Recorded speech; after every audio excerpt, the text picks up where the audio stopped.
திமுக MLA Markandeyan ஜாமீனில் விடுதலையாகி இருக்கிறார். பாளையங்கோட்டை சிறையிலிருந்து வருகிறார். அந்த காட்சிகளை பார்க்கிறோம். திமுக எம்எல்ஏ மார்க்கண்டேயன் ஜாமீனில் விடுதலை செய்யப்பட்டுள்ளார்.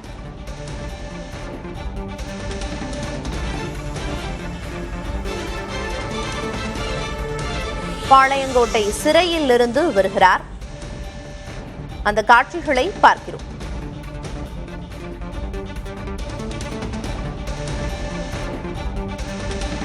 பாளையங்கோட்டை மத்திய சிறையில் இருந்து எம்எல்ஏ மார்க்கண்டேயன் ஜாமீனில் விடுதலையாகி இருக்கிறார். முதலமைச்சர் குறித்து அவதூறாக பேசியதாக கைது செய்யப்பட்டு கடந்த மாதம் 20ஆம் தேதி பாளையங்கோட்டை மத்திய சிறையில் அடைக்கப்பட்டிருந்த தூத்துக்குடி மாவட்டம் விளாத்திக்குளம் சட்டமன்ற உறுப்பினர் மார்க்கண்டேயன் ஜாமீனில் விடுதலை செய்யப்பட்டிருக்கிறார். அவரது ஆதரவாளர்கள் அவருக்கு மாலை அணிவித்து வரவேற்பு அளிக்கும் காட்சிகளை பார்க்கிறோம். பாளையங்கோட்டை மத்திய சிறையிலிருந்து எம்எல்ஏ மார்க்கண்டேயன் ஜாமீனில் விடுதலையாகி இருக்கிறார்.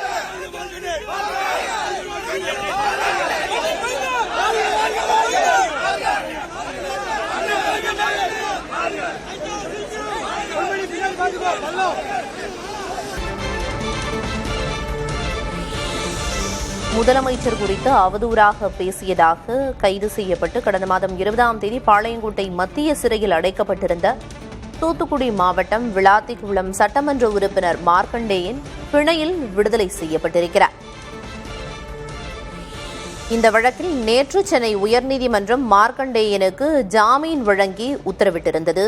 அதனைத் தொடர்ந்து தூத்துக்குடி மாவட்ட நீதிமன்றத்திலிருந்து ஜாமீன் உத்தரவு பாளையங்கோட்டை மத்திய சிறை நிர்வாகத்திற்கு அனுப்பி வைக்கப்பட்டது. பின்னர் நீதிமன்ற உத்தரவு கிடைத்ததைத் தொடர்ந்து சிறை நிர்வாகத்தின் நடைமுறைகள் முடிக்கப்பட்டு மார்க்கண்டேயன் தற்போது சிறையில் இருந்து ஜாமீனில் வெளியே வந்துள்ளார்.